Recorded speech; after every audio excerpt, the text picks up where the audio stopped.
What is up, and I welcome each and every one of you back to a brand new video. I hope you're all having fantastic days. Before we get started, don't forget to like, comment, subscribe. Did I tell you guys to subscribe? Because that is something you should definitely be doing. We are back with another top 5. This time we're counting down the top 5 domination civs.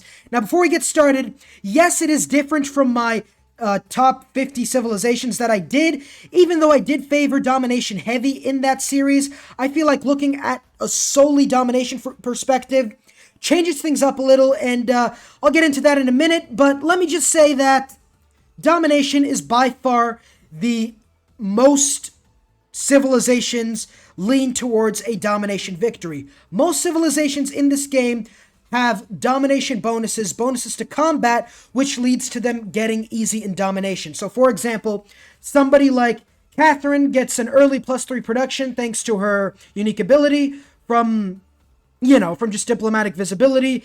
And while that would be helpful early game, she isn't in my top 5, even though she is very solid at early domination games. So if your favorite domination civ isn't on this list or isn't on the honorable mentions, which I'm only going to have 3 of, it doesn't mean they're bad at domination. It's just such a saturated victory type for most civilizations that I can't possibly list everybody. If you want me to list all the domination civs, go watch my top 57 civilizations, which I did like a week ago. But without further ado, let's get started at number 5, Macedon. Wow, I know. I had them at number 4 in my best civilizations list. A lot of it was because Hellenistic fusion and Basilica Piede gives them science, so they're not only one of the best domination civs, but they're also one of the best science civs. And domination-wise, they don't quite crack the top 4, although their unique units, the Hypaspist and the Hetero, along with their unique ability, make them very, very strong for a domination victory. Their Hellenistic fusion and unique building are more geared towards getting insane amounts of science, which can be used to help with the domination game, get more science, more advanced units, etc., etc.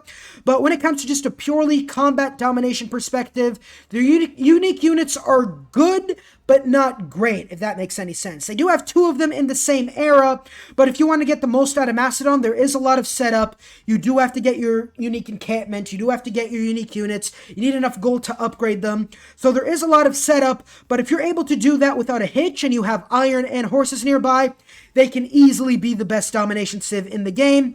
But averaging it out, just domination purely, they're number 5.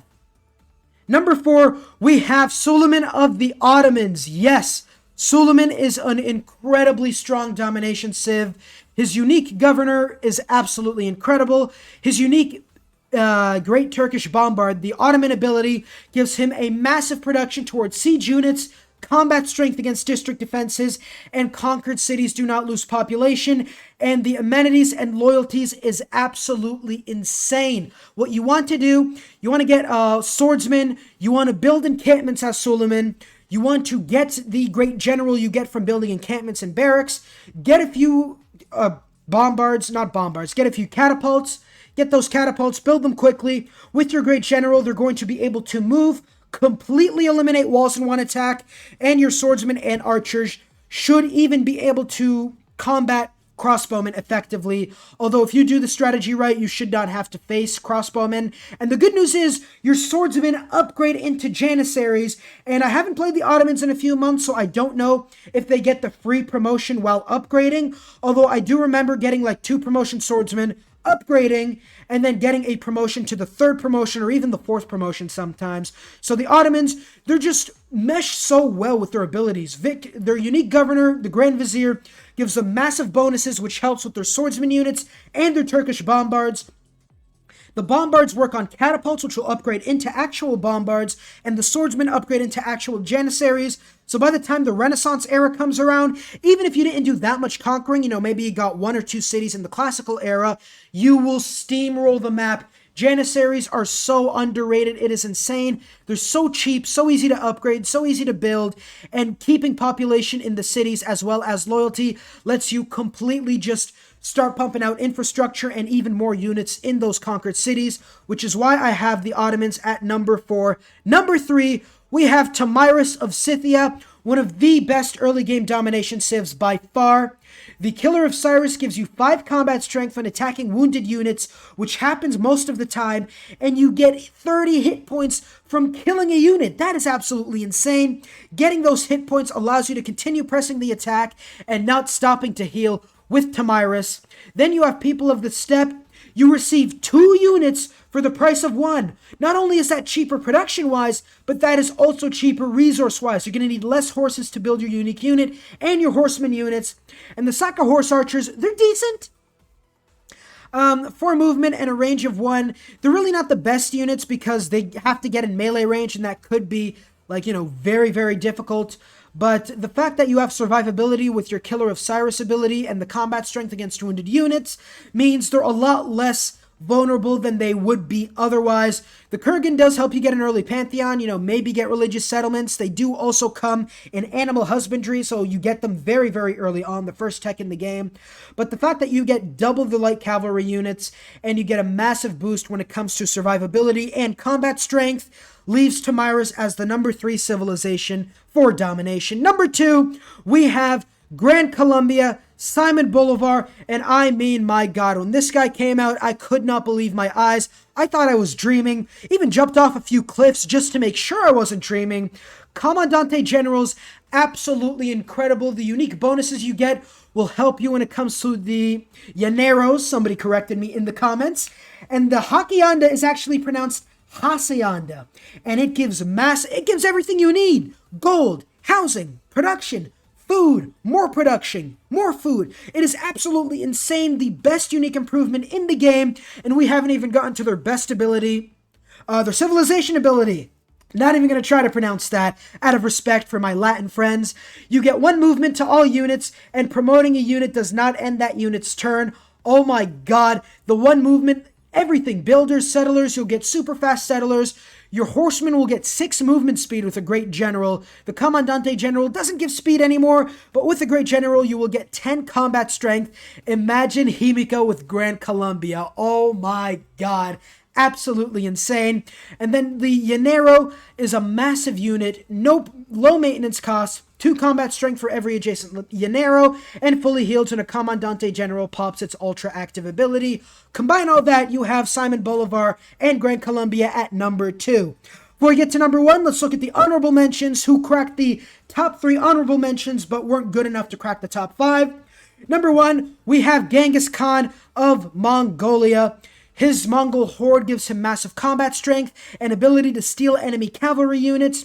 The Ortog gives double diplomatic visibility, combat strength, along with diplomatic visibility for getting a trading post in enemy civilizations. You will easily be able to get plus 6 extra combat strength early on, plus 12 once you get spies, and the 3 combat strength added from the cavalry class units means your horsemen are going to be hitting like a truck. The Ordu gives extra movement speed, which is very nice, combat experience for cavalry units, and the resource stockpile is decent, but not really that good. The Keshig is a solid unit, not really that nice because escorting civilian support units really became obsolete when battering rams stopped working on horseman units back in like Rise and Fall or something. So Mongolia is at number 6, the number 1 honorable mention. Very strong, but not strong enough to crack the top 5. Number 7, second honorable mention, we have Shaka of the Zulu. He's the most difficult domination civ to make work, right? Because you have to get in on this, corps, armies, mechanics. You have to research the civics, mercenaries, nationalism. It doesn't like outright say they're going to give you corps and armies. It does, but it's like sort of hidden, if you know what I mean. Like if you're a new player and you're trying to find corps and armies, you're going to have a difficult time finding them. It's sort of like something you have to get used to. Easy bongo, again, loyalty and plus 5 if it is corps or armies, and killing a city with a regular unit upgrades it into a corps or army. Again, most newish players and even experienced players aren't really going to be looking to take cities with their regular unit to upgrade them into corps, even though they should. It's sort of like not a hidden mechanic, but it's sort of like a tedious mechanic to make work. So lots of players aren't just, it's hard to get used to the Zulu and make full effect of their abilities. The Impi are fairly straightforward. They replace the pikemen, which again, probably the worst unit line in the entire game is the spearman unit line. Although the flanking bonuses, the low cost, maintenance, extra XP, and the fact you can get them at cores is incredibly strong and does make up for the lack of effectiveness when it comes to the spearman line. The Akanda is an encampment replacement, giving you housing and allows you to build cores and armies outright, and you build cores and armies even faster, making the Zulu one of the best at utilizing cores and armies, which are extremely strong in their own right. And mathematically, cores and armies are very much stronger than the 2 or 3 separate units you would have. So you definitely want to build them, not just in the Zulu, but in every domination game. But Zulus make so much use of these, and if you can play the Zulu right, they are a very, very strong domination civ. But the fact that they're difficult to pull off and their abilities aren't anything world-changing has them as the second honorable mention. The third honorable mention, we have Hungary. That is right. If you have Heroes and Legends enabled, they automatically boom up to number 1. 80 combat strength swordsman is no joke because you levy the units, you get combat strength and movement speed. They are very cheap to upgrade. You levy them, you get Himiko, you get a great general, 80 combat strength swordsman. Have fun, essentially, right? Have fun. The levied units gain 2 movement speed and 5 combat strength.